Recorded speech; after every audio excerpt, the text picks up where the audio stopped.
This is Things Police See, First-Hand Accounts, with your host, Steve Gold. Welcome to the podcast that interviews active and retired police officers about their most intense, bizarre, and sometimes humorous moments on the job. It is I, Old Gingerface, here with you. Thank you for being here, everybody. Great to have you. You can see my eye. If you're watching the YouTube, you can see my eyes all jacked up. I have one of those blood spots I used to see in people's eyes and go, ugh, I don't think I can eat. This guy's got a blood spot. This is my second one in 6 months, so I don't know. I'm 45. I might be just falling apart. I did nothing to get it. No one hit me. I don't remember sneezing hard. But yeah, apologies. Apologies to the YouTube viewers, but thank you for checking out the show. Thank you for all the back listening, all the back catalog that gets watched. It's so cool. The evergreen, the content is evergreen, so you can really, once you find the show, you can really just rip through them and just hear these crazy stories the men and women of law enforcement bring to the show. Is just I'm blown away every episode, and it's all just so people can really get a better appreciation for what it is the men and women of law enforcement are actually doing out there. You can hear the stories, how they live them. So thank you for being here if you're new, and I think you're going to like it. Before we bring on our guest, I have to tell you about a company you need to know about. It's an incredible disabled veteran-owned business called Black Box Safety. They've just been awarded a nationwide contract through Sourcewell to provide a point-blank body armor to law enforcement agencies across the country. Point Blank is awesome. We use that at my agency. It's my favy. All agencies receive a 38% discount on Point Blank vests, shields, and helmets. Get your team geared up with the most advanced ballistic protection customized for your department. To learn more, head over to blackboxsafety.com, drop them an email at sourcewell@blackboxsafety.com, or connect with them on Instagram at blackboxsafety. All this will be in the show notes, so you can check them out.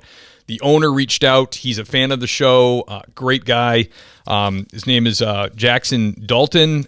Just a super good dude. Loves the show.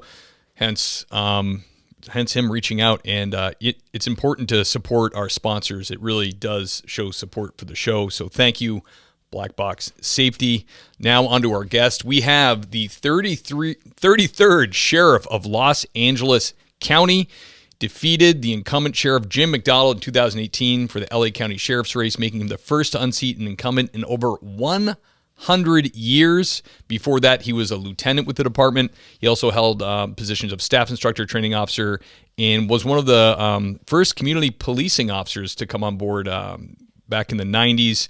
Without further ado, let me bring on the great Alex Villanueva. Alex! Great to have you, brother. Hey, man. Good to have you on, sir. Man, I couldn't help but think when I was preparing for this interview, looking at your career and thinking, man, he could have had like such a more peaceful career if he didn't go for the sheriff's position. Because the only thing more stressful than being a cop is like being the top cop. It's incredibly stressful. Are you in any way relieved that you're retired now? Well, disappointed only because we were doing so much. We had achieved so much in 4 years. I mean, we probably did more in 4 years than the previous 40 years of the department's history in terms of innovation, restoring the department to its former self, getting it fully staffed, getting body-worn cameras implemented, interacting with the public that in a way that never happened before. I mean, 104 town halls in 4 years, we were all over the place. And we broke down a lot of barriers, and a lot of positive things happened, but it happened in an era where it was a total war against law enforcement. I remember that. The Board of Supervisors was totally engaged in lawfare against my office. And so it became a very tumultuous 4 years. Yeah, it was really weird because I don't know a lot about California politics. I know enough about it to know that it makes national news all the time. It's very tumultuous to be involved in. But you would see things like Villanueva is one of the most progressive sheriffs ever to come in. And then, like, not long after being in office, making changes and doing things, then the press there was saying you were actually very conservative. So it's like you can't, anyway, I feel like a sheriff or a chief of a huge agency, like, it's almost impossible to win with the press. Like, they're going to take an angle to try to cut your legs off. That's got to drive you nuts. Well, definitely. For example, in prime example, when I took over, we knew that there was big problems in the county jail system, which is the nation's largest. I mean, the violence assaults against staff was just through the roof. However, the media and the board of supervisors had deluded themselves into believing that my predecessor had somehow reformed the system.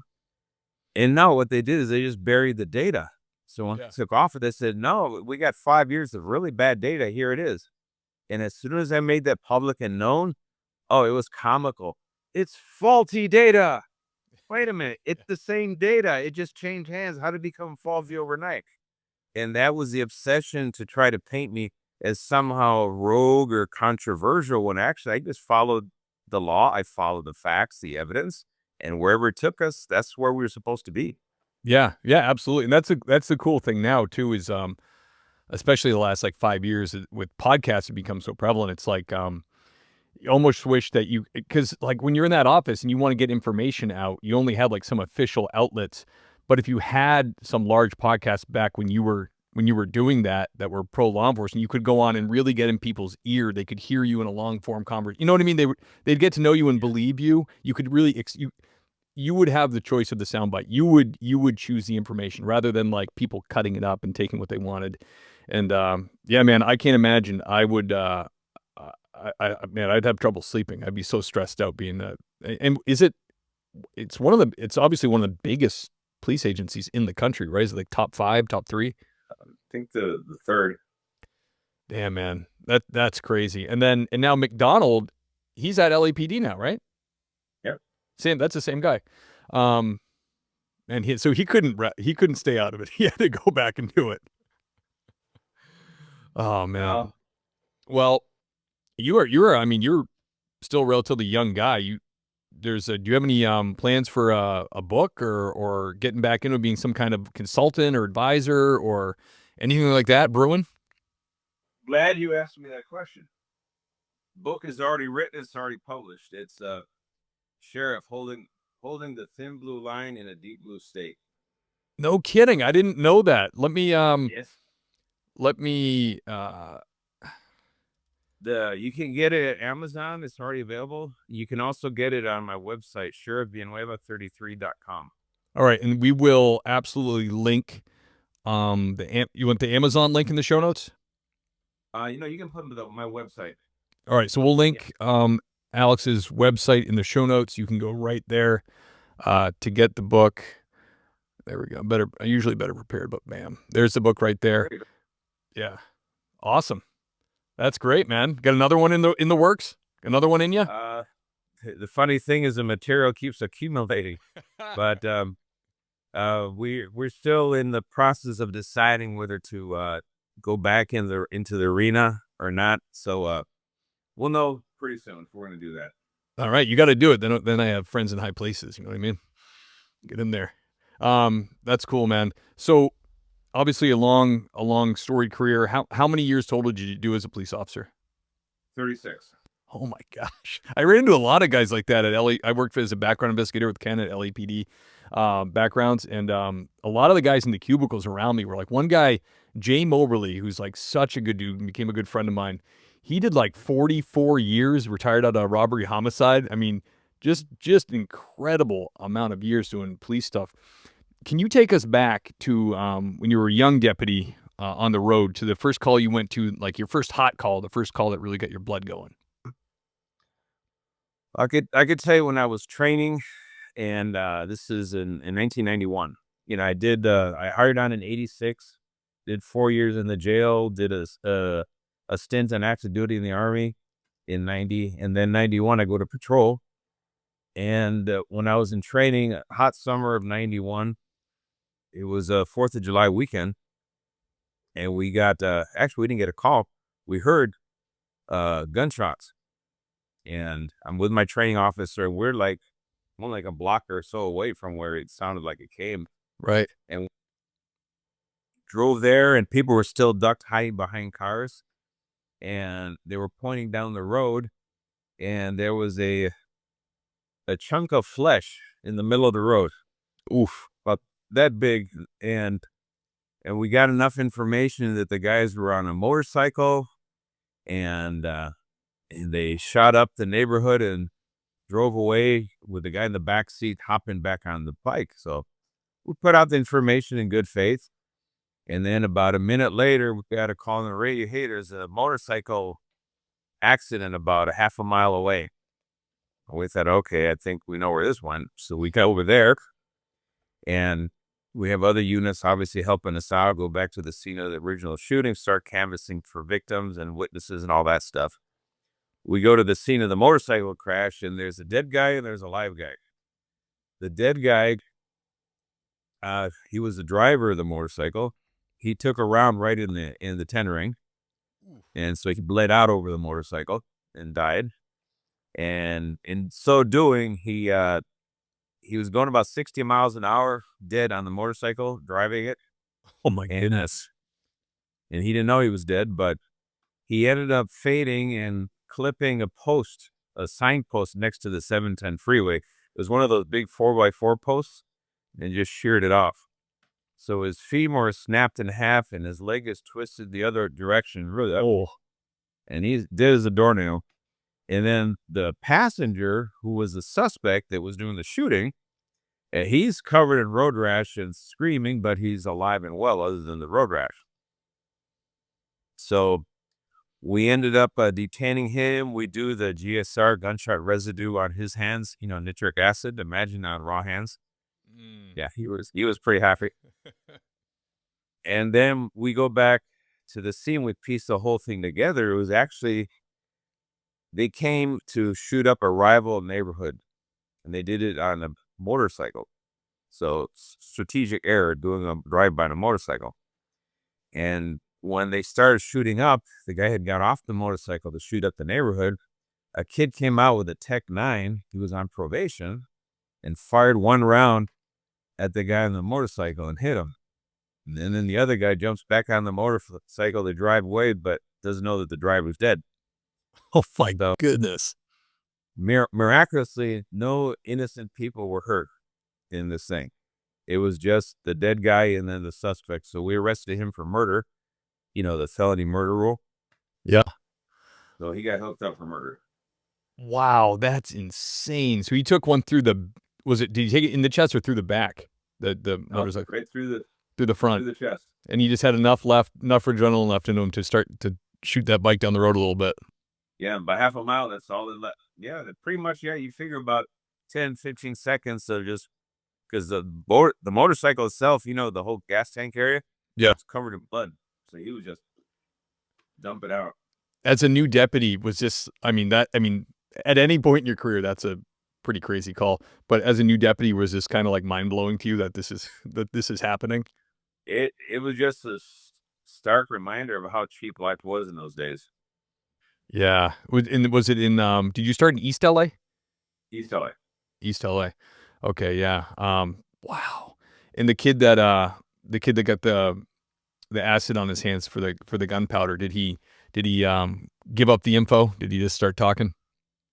No, he didn't have to say much because we had so much physical evidence, and then the other witnesses, he was bought and paid for. Gotcha. And how did your training officer think you did? He thought it was all right. I didn't have trouble writing, so it was just a lot of, getting all the information down, getting all the witnesses, all the victims, collecting evidence and all that. Yeah.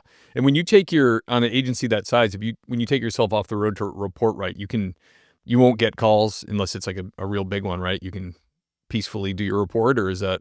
Well, when you're in training, the calls keep coming. So we gathered everything, and the writing part, we set it aside because more calls keep coming. At some point, they say, okay, now let's try catch up and get back up to speed with everything.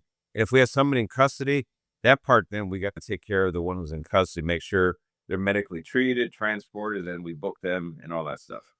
Right.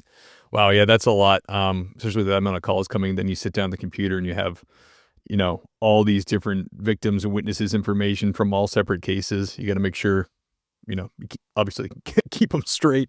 That's a crazy story, brother. My goodness. Can you describe the strangest or most bizarre thing you dealt with?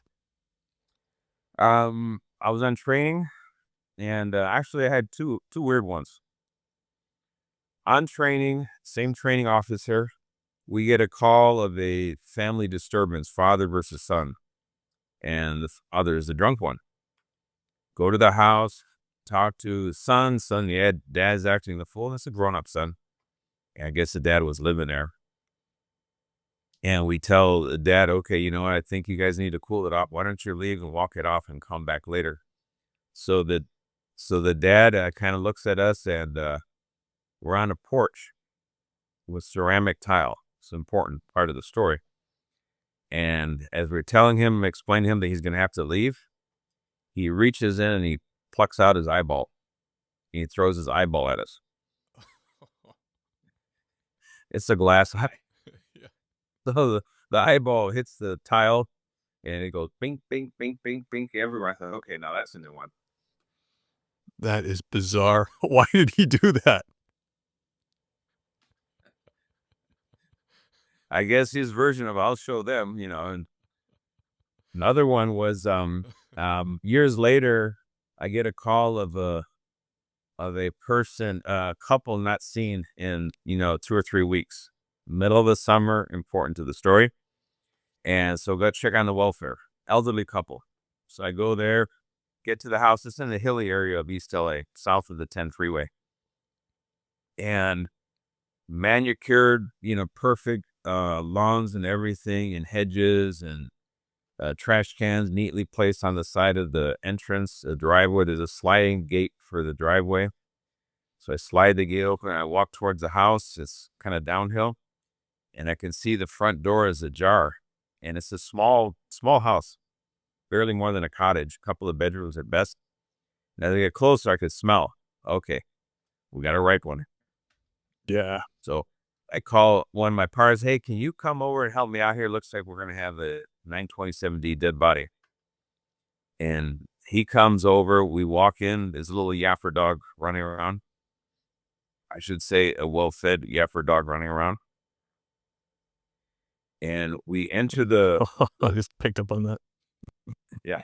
We enter the living room, and it's a small living room. And there's all kinds of, the eclectic stuff that people gather throughout the years and all the trips and all that. Sure. There's a sofa, and there's a body on the sofa covered in a blanket. And so if you're, okay, well, that's one body. And I walk past the body looking for where will be the second one. And my partner goes and turns the blankets over to reveal the head of the body. And you remember the HBO series Tales from the Crypt? Yeah, the Crypt Keeper? The Crypt Keeper? Oh, yeah. That's what it looked like, the Crypt Keeper. Oh.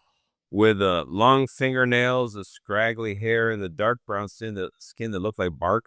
Yeah. And sunken face and all that. And then she sat up. What? My partner jumped so high, his head almost hit the ceiling.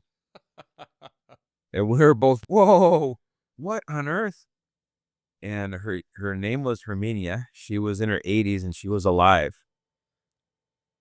She was emaciated, hadn't had water in probably about close to a day or so. So she was all, they're already shrunk up to begin with. So on top of that, it really exacerbated her appearance like she was dead and she was alive. So, Lord Jesus. So we call medical, get ambulance to show up to help her out and get her transported. So while waiting for the medics, we figured, wait a minute, I still got the smell of the dead guy. So where's the dead guy? So on the other side of the sofa, there's a little hallway, and there's a bathroom like a Jack and Jill, and there's a bedroom kind of on each side, and a kitchen off to the right. And I look in the bedroom on the left, and I can see half of a torso. Oh. Half. There's half of the torso. The pelvis is sticking out. There's little chew marks on the torso, on the pelvis. Remember the Yapper dog? Yeah. And looks like old man pants, old man shoes, but it's only half the torso. So where's the upper half? Oh, shit. About a yard away, there's the upper half of the torso, but no head.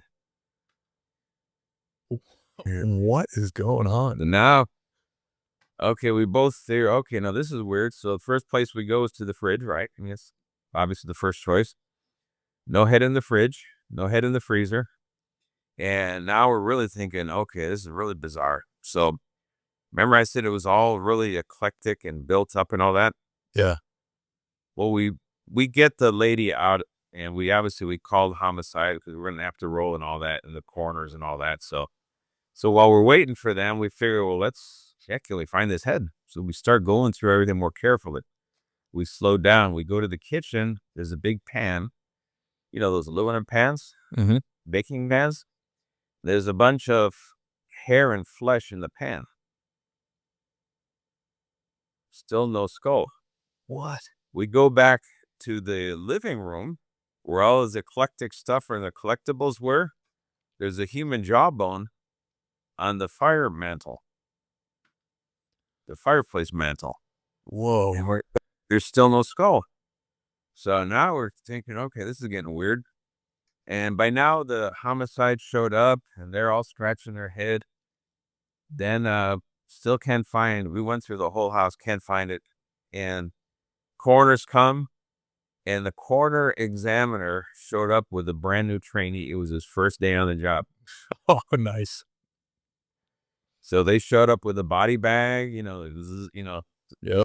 zipped it open, and he has a dubious task of stuffing the body parts in the body bag, right? Oh. And of course, at this point, we're outside like, hey, good luck with that. Yeah. We want nothing to do with that. And they pack it all up. The homicide guy surmised, well, you know what? It looks like dementia set in. He probably died of natural causes, started decomposing. She pulled him off the bed maybe or somehow, and then the body just fell apart naturally. So that's what their theory was. Mm-hmm. But still doesn't explain the missing head. Right.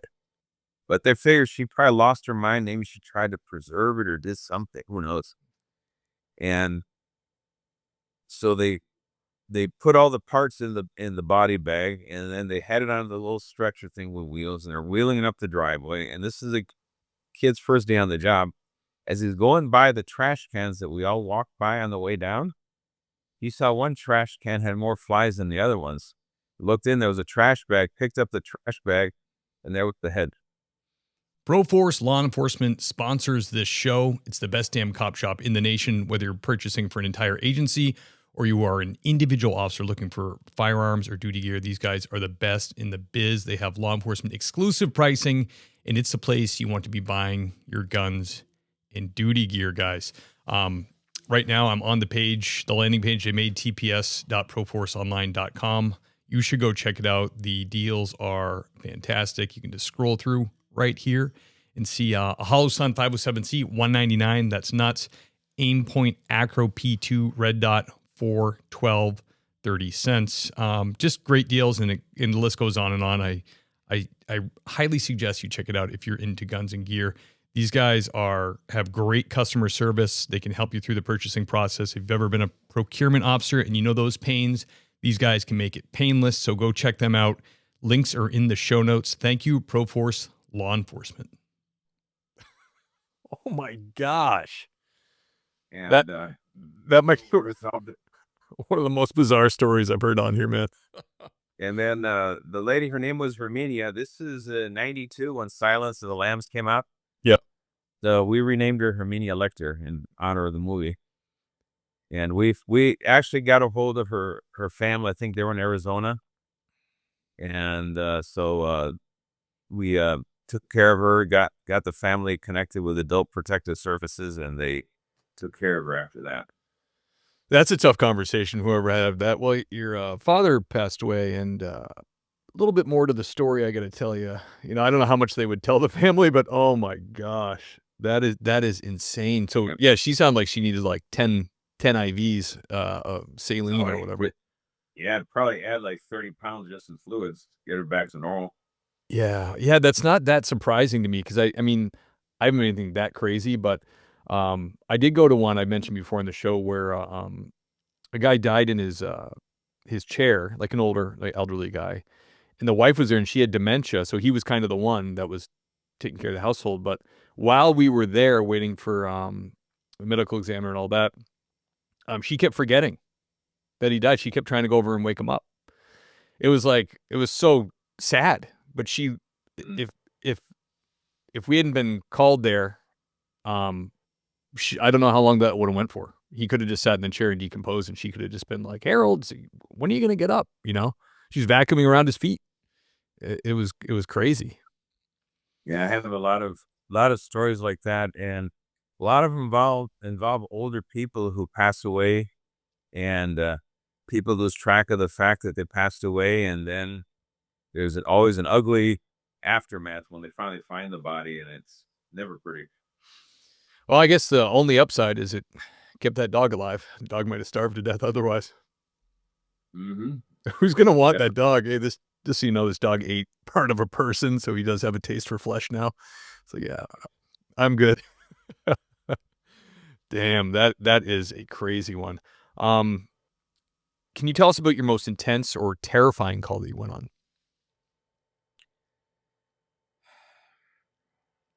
Probably one that was closest to me pulling a trigger, I guess, would be I wouldn't describe it as terrifying, but definitely like, oh shit, this is like, we can end up dying here. Right.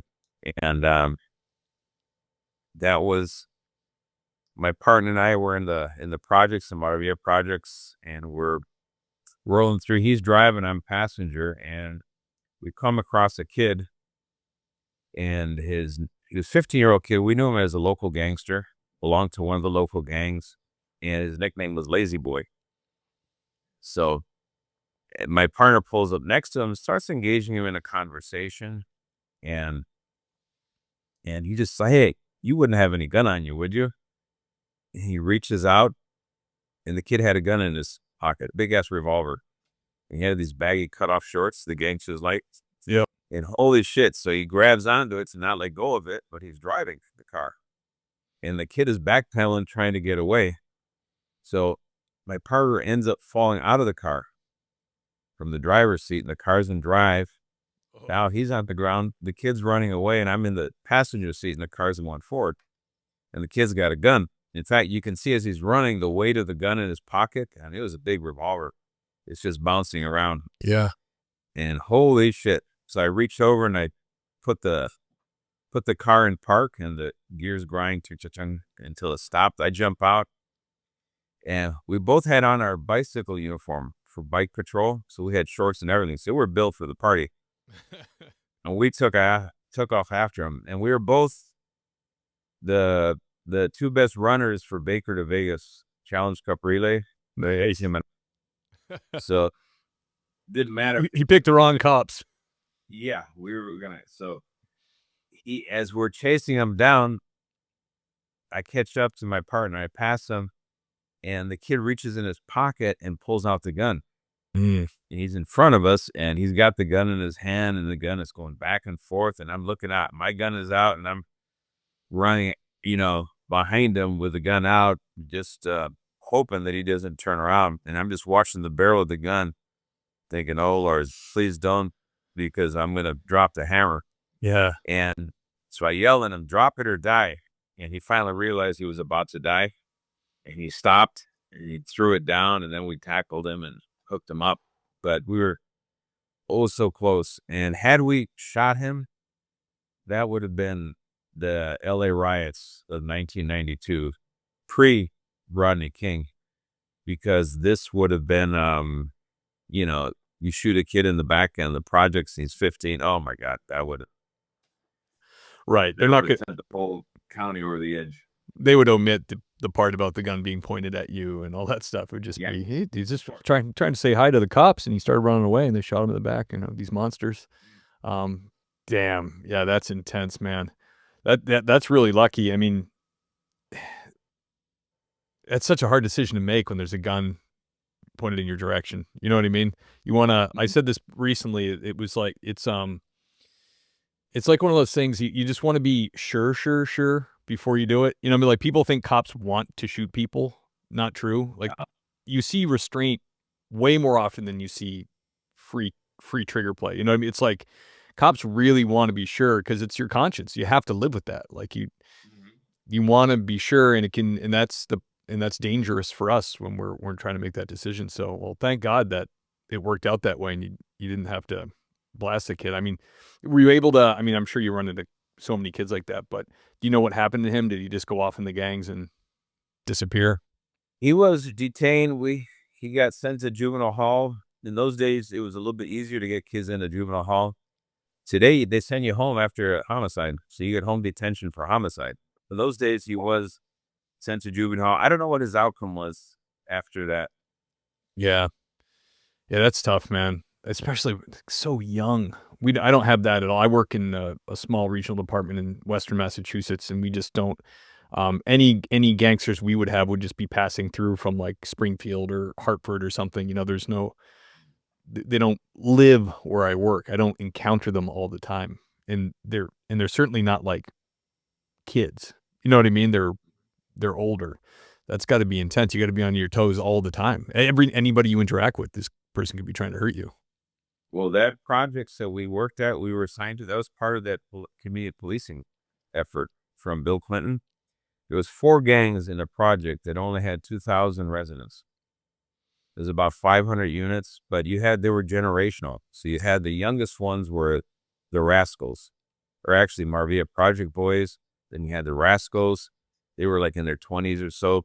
Then you had Rock Matavilla. These people were in their 30s and 40s. Then you had Lomita Maravilla, and they were in their 50s, 60s, and 70s. So you had all these different generations of gangs in the same area.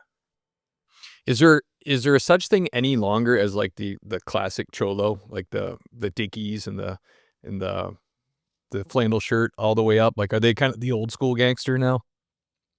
When I was working patrol, you had that classic, but then you also had the stoners.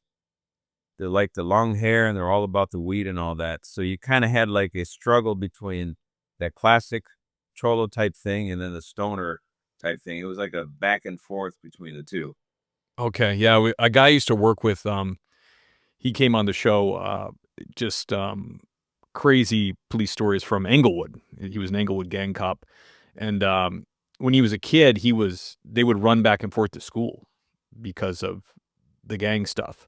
And he had a story about a friend of his, they were getting picked on by a local gang, and his cousin had like it was almost like a movie. His cousin had like cholos in his family, like old school, like men, not like grown men, fully developed, not like teenage gangsters. And they showed up at the school and scared the living hell out of the gang that was bothering them, and kind of saved the day for them. Which I thought was kind of a cool story because it sounded like, I think there actually is a scene in the movie like that. But yeah, Dave Carrasquillo, his stories were so nuts. I mean, just doing the gang thing in where you guys live is.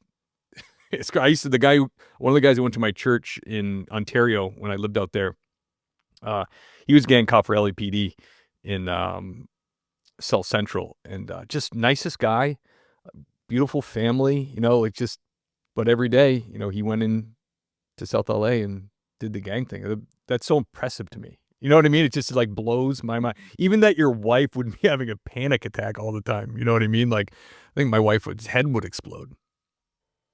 Yeah, no, some of these people leave a double life. And some of them, hold down, real jobs, and they gangbang on the weekend. It's nuts. It's insane, brother. All right. Sometimes a difficult one for people to answer. Sometimes they have good ones for it. You tell me. Positive scenario, heartwarming scenario from the job. One, I came across a mom with two little kids, like 3-4-year-olds, and she was homeless, living in a car. And I guess she had some kind of a domestic violence situation, ran away from the abuser boyfriend, and was in a car and barely had enough clothes to cover herself, her kids, and to feed them. So I took them in. I got them some food. Went to a local store. We bought them clothes. Got them some something to wear, and got a shelter to take the lady in because she had the 2 kids. And it had a positive outcome for sure, but it was just sad to see, how life had dealt her, the short stick.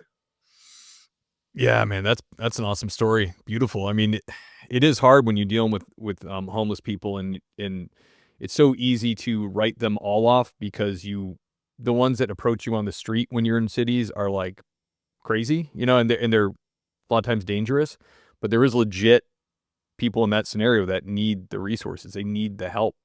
And it's great that you found one. Was that over one shift, or did that take a while? No, that took me almost an entire shift just to deal with them and to get, people to show up and get the shelter situated and all that. Yeah, no, those type of things, anything has to do with minors as well, it's going to eat your shift and you're stuck with it. They're not going to assign you any other calls because now someone else has to watch over the people that you're dealing with. Yeah, absolutely. Someone's got to be responsible for them. I remember there was when I was out there was some kind of controversy going in. I don't know what they call it out there. Out here, it's called DCF, Department of Children and Families. DCFS, yes, Department of Children and Family Services. Okay, so same thing there. I remember there was, talk about an impossibly hard job, but they were going through a real lambasting about not removing kids from homes when they should have, or not, a couple kids died, I think, in custody of people that maybe shouldn't have had them. I just feel like when I've gone to houses before and had to take kids with that service before, it's like the worst call. You're like, oh, I don't want to go on this call.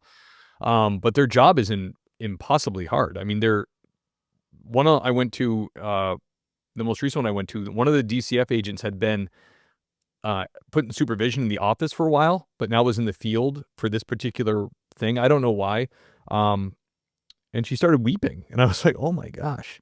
And she'd been doing it like 25 years, but we were taking these kids, and she went outside and was quietly weeping because it was so painful doing it. So, I mean, the headlines for that, they get bashed, but I remember when I was in LA, I knew well enough to be like, I wonder what the story is here. Why, it's like, I don't think these people take this job to let kids be in danger.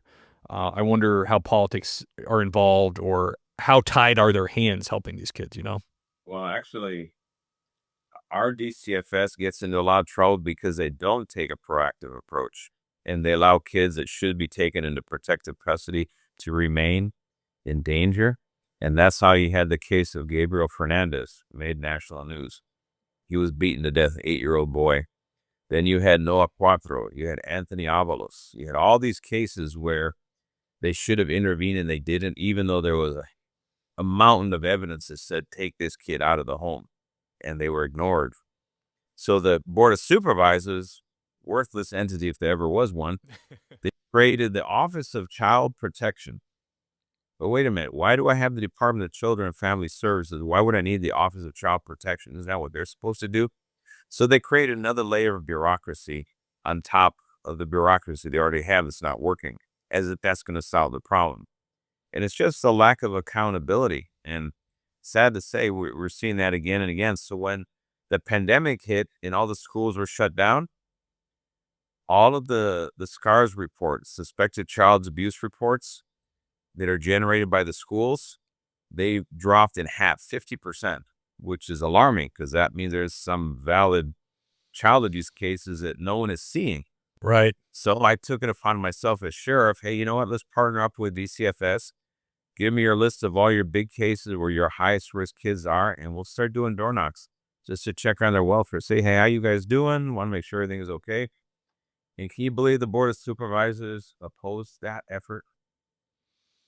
Yeah, I believe it. Well, we don't want deputies with guns, scaring these kids.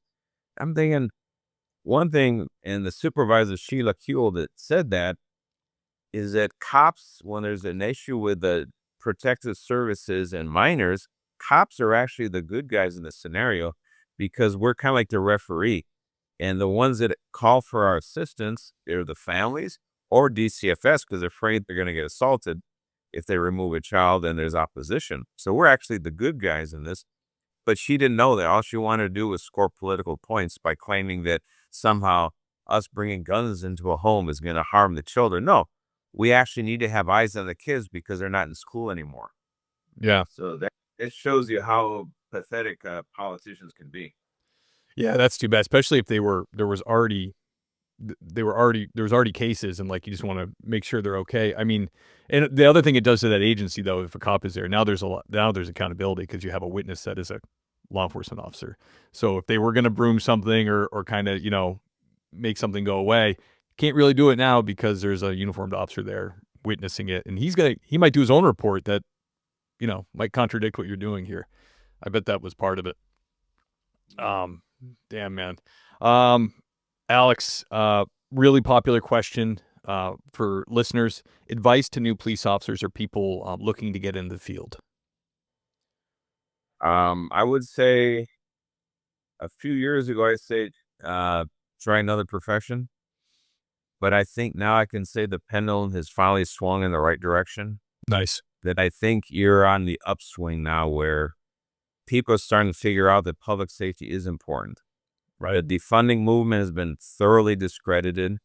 Most agencies have acknowledged that public safety is the number one priority of local government. The reason they exist is to provide for the welfare of the community. And if you're not alive, there's no welfare. So I think they figured it out.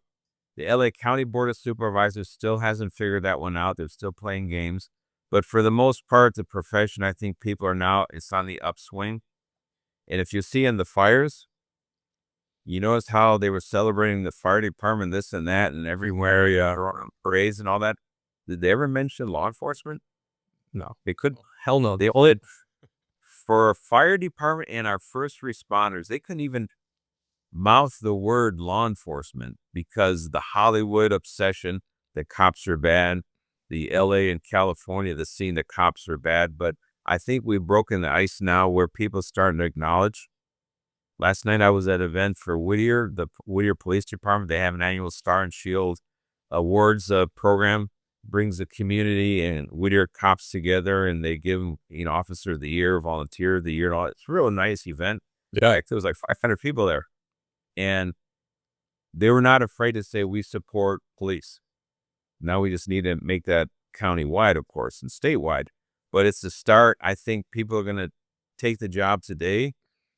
Do it for the right reasons, because you want to help your community be stronger and safer, and you want to contribute to that effort. By all means, get educated, get in shape. Don't go to the academy waiting to get in shape. No, go in shape. That will be painful. Yeah, it is. It's always a huge mistake recruits make. Yeah, absolutely. Great words of wisdom. Yeah, and what you said about Whittier, which is a great city. I spent some time there. I really like that city, especially the main drag with all those beautiful old trees. I forget what they're called. But they're an agency like that does something that is going to get the good cops. That's because cops talk, and they're going to know what agencies are supportive, so they're not going to have as much trouble filling the ranks. I mean, I just got an email last week from a young man who said, "Hey, do you know any agencies that stick out in your mind where he's like, I'm young, I'll go anywhere, I just want to be a cop." And I happen to say Westminster, Colorado, because they reached out to me, and I've had chats with them, and it's a small city, maybe 100,000 people. There's a couple hundred cops. Really great. Have a unit for everything though, just big enough to have different specialties. Super pro cop and great pay. And they support them. Community loves them. So those are the kind of places that are going to keep grabbing everybody. If they're real, it's all the huge, large agencies that have the biggest trouble. It seems like Chicago, New York, the LA agencies. It's like when I was there I started doing backgrounds for the city of LA in 2017, and the other background guys were kind of telling me, he said, we used to, us and the sheriffs both used to just go on hey, we might not pay as much, but you get to be LAPD or you get to be LASD. That was enough to get guys in these famed agencies. Well, it started not being enough because 2017 and on, like you were saying, through your period, it was really bad. It's part of the reason I started this podcast, so you guys could come on and get people to appreciate what you actually do, because it was real bad. And the recruitment and all the answer to recruitment was just lower standards. They're like, well, we got to throw this stuff out. It was hard. Yeah, lowering standards is exactly what's happening now. When I was in office, we raised the standards to a 2-year degree. 2 years of college, or I think have a 4-year military enlistment, we were raising the standard. And as soon as I left, they dropped the standard. Then they dropped it to where you don't even have to be a U.S. citizen now. I heard that they were gonna, like, under your green card, you could carry a gun or something, or Yep. All of that is because, and again, if you have leadership that people don't trust, you're not going to recruit people. Your employees are your number one recruiter. And if your own employees don't trust you, they're not going to invite their family and friends and acquaintances. Hey, come over here. It just doesn't happen. So I hired 1,100 deputies in 2019, my first year on the job as sheriff. nice. We set a record for 1 year, 1,100. We can do it again, but it's not going to happen under the current guy. Yeah, I don't hear good things. I don't know the man, but I'm friends with Ken, and I do watch his show once in a while, and I do see the news, and it's like, man, not good, not good. He was recruited to be a politician, and that doesn't work in the office of sheriff. You have to be a leader. He talks about, oh, partnership this, partnership that, but that's no substitute for leadership. Yeah, absolutely. Let's before I let you go here, let's talk a little bit more about the book and the kind of the impetus to get this out there. When did it publish? It published in December, beginning of December of last year. So it's only been out a few months, and feedback I'm getting has been amazing. I really appreciate it. It takes my life journey from my humble beginnings and all the way through my career, and then my time in office as sheriff and the fights with the board. So the subtitle is Holding the Thin Blue Line in a Deep Blue State. So you get a primer on lawfare and how dirty politicians are, and they don't give a rat's ass about public safety if they can score political points. Yeah, that sounds fascinating, man. That is California's. I mean, a lot of people think of Massachusetts as kind of California Junior, like the little baby brother over here. But the weird thing about Mass is they haven't reduced our budgets, and they want cops. Like they definitely, I think, they're well aware that they want protection on the street. They don't. The stuff California does is mind blowing to everybody else. It's like, oh my gosh, I can't believe they're doing this to these guys. Well, the big theory that basically governs California and the progressive ideology is they want to defund law enforcement and replace it with a progressive utopia where everybody sings kumbaya and they can invest. They love to reimagine. We're going to invest in the community, which means they're going to divest from public safety. Right. So that's the whole shtick of everything they do. And that's at LA City, LA County, across the state. You look at the measures that Sacramento passes that are absolutely anti-law enforcement. Oh my God, they trip over each other.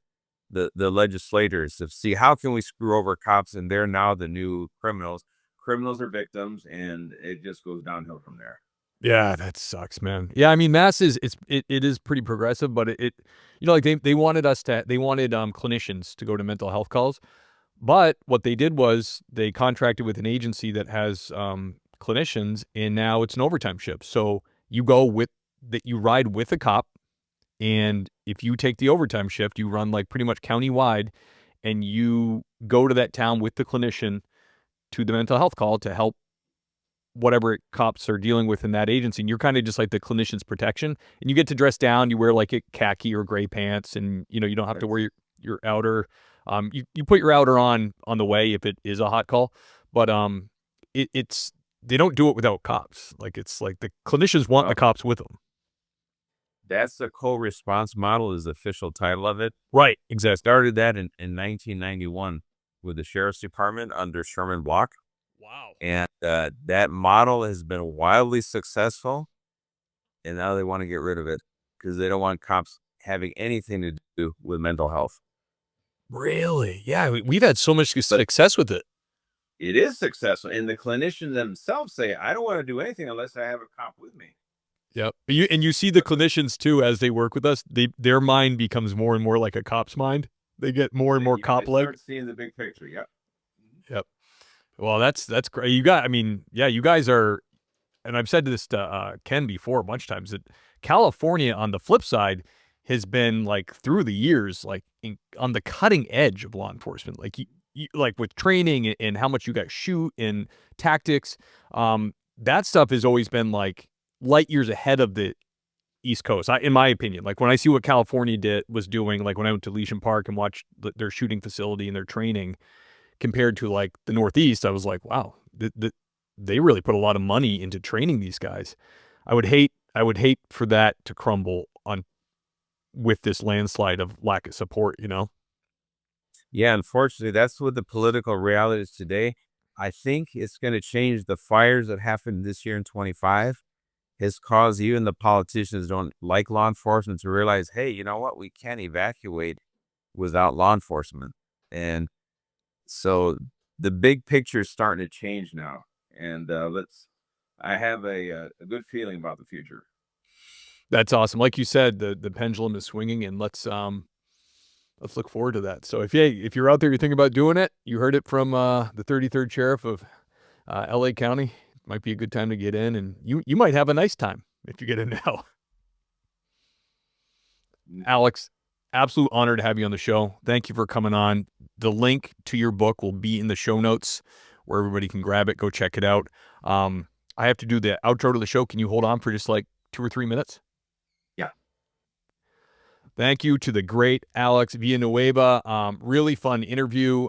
Really surreal to be interviewing, really, because I remember when I was at LAPD, and like I said, I don't know anything about their politics, but I remember him winning, and people were like, wow, we can't believe he won. Like, it was kind of like he was kind of like an underdog for the position. So really, really cool to finally meet the man behind all those stories I heard, and him kind of going in there and really doing a lot with the Sheriff's Department. So thank you to him. Check out his book. Like I said, link will be in the show notes.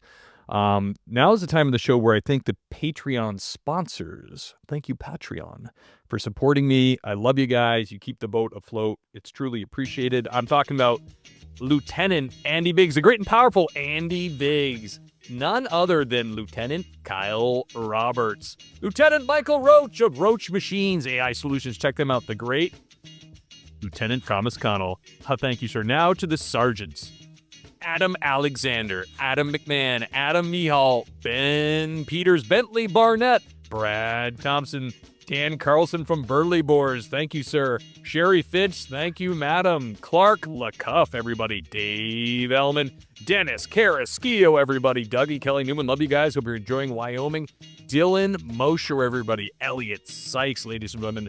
Gabriel Decknop. Thank you, sir. Or madam. Or not. Yeah. It's Gabriel. Sir. Sorry, brother. I'll get it right next time. Gary Steiner, George Cariotis, Greg Gadboy, James Rose, Jason Labrie, Jason Rao, Jessica King, everybody. John Jordan, John Shoemaker, John and Eric Kate. Love you guys. See you at church. Lauren Stimson, the handsome Lane Campbell, everybody. Lisa Gano, Monica Bryan. Thank you, madam. Iceman from Motor Cop Chronicles, check out his podcast. Nancy Hammond, everybody. Nick Adams, ladies and gentlemen. Paul Maloney. Pasca, it's a great episode. Check it out. Raymond Arsenault, everyone. Richard Tolles. Keep on trucking, brother. Stay safe out there. Sasha McNabb. Scott Young. Sean Clifford. Seth Wright. Sheriff Ronald Long. Thank you, sir. Tammy Walsh, holding it down. Dispatch. Thank you, Tammy. The great Tony Fahey. William James Longlis. Deputy William James Long to you. Thank you very much. Zachary Pleat and the great George Tessier. Thank you, sir. Guys, the list is getting long, and I don't mind at all. Thank you so much for that. I truly, truly appreciate it. Don't forget to support our sponsors, Black Box Safety and ProForce Law Enforcement. I love you guys, and I'll see you next week.